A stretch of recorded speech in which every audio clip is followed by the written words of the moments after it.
break into your phone without you doing anything at all. You don't have to click a link or open a file. Just getting a text message can be enough. Once the spyware has infected your phone, they have access to everything. Your messages, email, photos, real-time location, and even messages on encrypted apps. This new spyware uses what are called zero-click exploits, and it's a sprawling multi-million-dollar industry. Now, the U.S. government is buying this exact type of tech. Welcome back to Free Speech Friday, my series covering the fight for free expression and civil liberties online.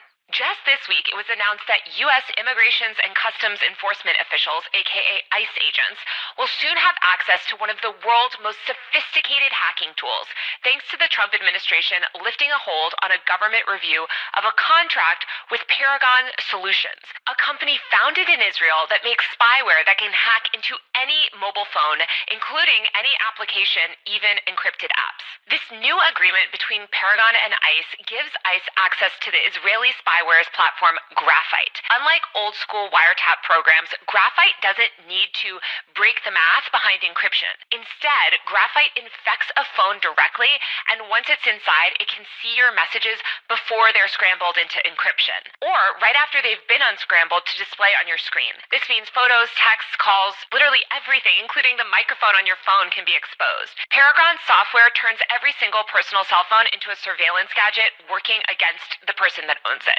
Now, this ICE Paragon deal has had a very strange journey. The contract was initially signed in late 2024, but then it was quickly put on hold by the White House because the Biden administration had sort of made a show of limiting federal use of commercial spyware. In fact, in March 2023, President Biden signed an executive order called 14093 designed to restrict agencies from buying tools that pose national security risks or have been used to target dissidents, journalists, and U.S. personnel abroad. The contract with Paragon looked like an early test of whether they would basically be enforcing these rules or whether this was just another meaningless declaration for the government. So for almost a year, it's been sitting basically under review.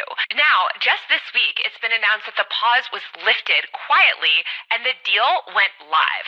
ICE's cyber unit, Homeland Security Investigations, suddenly had access pretty much overnight to one of the most powerful spyware systems on the entire planet. Now, Paragon is often compared to the NSO Group, the Israeli company behind Pegasus, which is the world's most famous spyware. Pegasus became really famous initially back in 2016, but then again in 2021 with the Pegasus Papers, when watchdog groups found the spyware on the phones of journalists, activists, and even heads of state. Like Pegasus, Paragon Group's Graphite doesn't crack encryption on the wire. It compromises the phone itself, giving the person operating the spyware information to messages, calls, etc., everything on your phone, basically. So let's talk a little bit more about Paragon, because I think this is a company that not everybody has heard of, and it hasn't really been in the news as much. Like a lot of these spyware firms, Paragon has ties to Israel's defense industry, and just like NSO, its Graphite spyware has already been detected in the wild, according to